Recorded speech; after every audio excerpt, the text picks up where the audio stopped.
On en vient à présent à ce très gros coup de filet en région parisienne. Une opération menée dans le cadre de l'enquête sur la mort d'Aurélie Fouquet, cette policière municipale tuée le 20 mai dernier lors d'une fusillade provoquée par un commando de braqueurs à Villiers-sur-Marne. Et bien ce matin, 27 personnes ont été interpellées en Ile-de-France.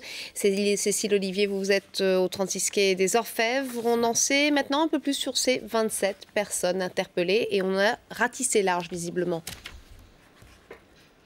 Eh bien, ces individus sont tous majeurs, connus dans le milieu du grand banditisme. Le plus vieux est âgé de 60 ans. Il y a également un médecin dans le lot, un médecin que les braqueurs auraient approché pour soigner l'un de leurs amis blessés dans la fusillade. Et comme vous dites, les enquêteurs ont dû ratisser large pour trouver ces auteurs qui étaient au nombre de 5 ou 6. Je vous propose d'écouter Mohamed Douane du syndicat Synergie Officier.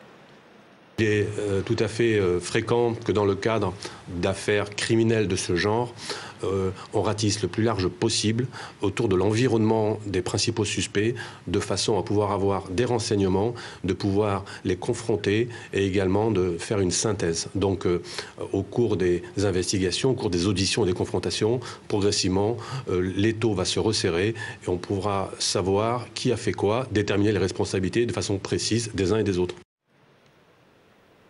Ces 27 personnes interpellées sont soupçonnées donc d'avoir agi en tant qu'auteurs ou en tant que complices dans cette fusillade sur l'A4 ou alors d'avoir tout simplement aidé les braqueurs dans leur cavale, de leur avoir fourni une voiture ou peut-être de les avoir hébergés. Certaines vont donc être relâchées relativement rapidement, mais d'autres sont parties pour 96 heures de garde à vue.